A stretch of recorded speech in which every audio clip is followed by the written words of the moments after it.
Greetings, class. In chapter number 15, let us talk about issues related to layout. We have, as a matter of trend, been focusing lately on breaking the website into segments. These different segments, using cascading style sheets, are breaking the website into manageable pieces, into manageable structure for the purposes of our understanding.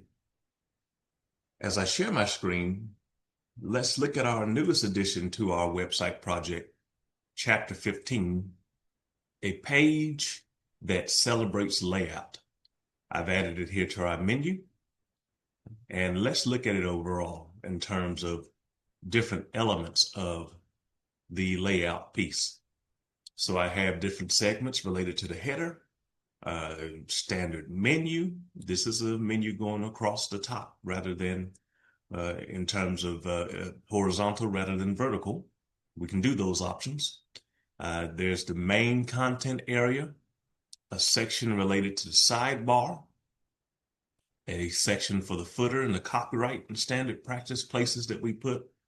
We are beginning to divide our code in areas that make sense. And so that's the key to kind of remember as we move forward. And so I'll be looking for the ability to break my content into these sections and use cascading style sheets to my advantage. That is the key. That is indeed the key in terms of understanding how we can bring about website structure. So let's start here at the body and really break down piece by piece the code that I provided for you in this particular element.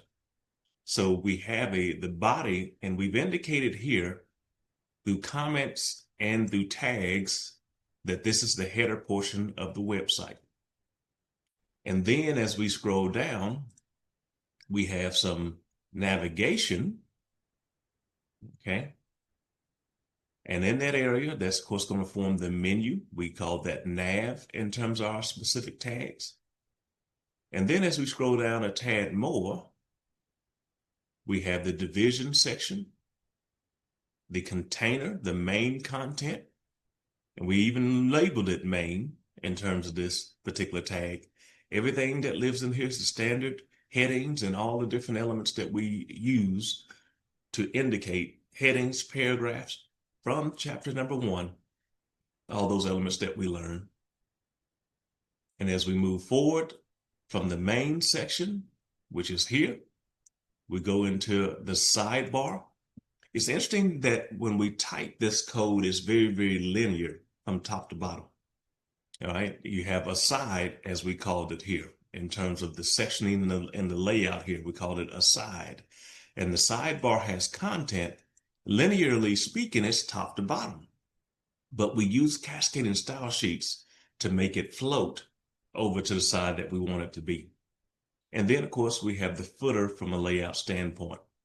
All that code would just be plain Jane without cascading style sheets. In fact, let's just for fun, remove the styling, cut it out of here, and look at how this page looks when you take out all styling. Plain top to bottom, plain top to bottom. But as you bring back in the style, we can see from a section by section standpoint, the body is going to follow a global style of fonts and background color. The header is going to follow a background with a white text, right? And of course, I prefer to use a hexadecimal, much more consistent. Hashtag 1, 2, 3, 4, 5, 6 Fs, much more consistent to do it that way. Navigation is going to have a background color, a padding of 10. It's going to have text aligned center. If you're linked within navigation, you're going to be white initially. You're going to be initially white and have a margin of 0 and 15 pixels respectively. 2, 3, 4, 5, 6, semicolon, right? Navigation, if we hover over it, we're going to put an underline. That's a neat little effect that we put in the navigation. As we work through the container portion of the website, we can see that the main content has a display flex. It's going to enable it to kind of float and allow components to work side by side with it. We're going to do some spacing between the columns, 20 pixels. Main content is going to be flexible again. Background white, certainly.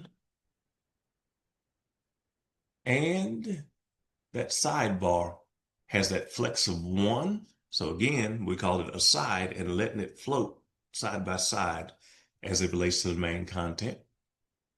The footer, and then the responsive design. So this Add Media allows it to be responsive based upon your particular screen, adjust accordingly. We can do some responsive media design in that sense. But after we've applied the cascading style sheets, look, folks, a much more interesting looking website. Our mouse over effects in place, cascading style sheets playing a role. Remember, the role of HTML is layout, okay? The role of cascading style sheets is design. Together, they come together to form websites as we see in everyday life. And that's the beauty and fun of what we have here. What I'd like you to do is take the base code that's provided to you in the assignment notes there. You can use this as a starting point for your assignment 4 or any other assignment, upgrading previous website content. Just being sure to bring about layout in your everyday design. That's the cool thing about what we're doing here and the fun that we're having in this regard. But a few cascading style sheet updates, a little bit of flexibility in the design, and we have some layout for our purposes. Take chances, make mistakes, get messy, have fun with this, enjoy using this example to expand your mind and to expand your HTML horizons. Dr. T signing out for now. We'll see you on the next lesson.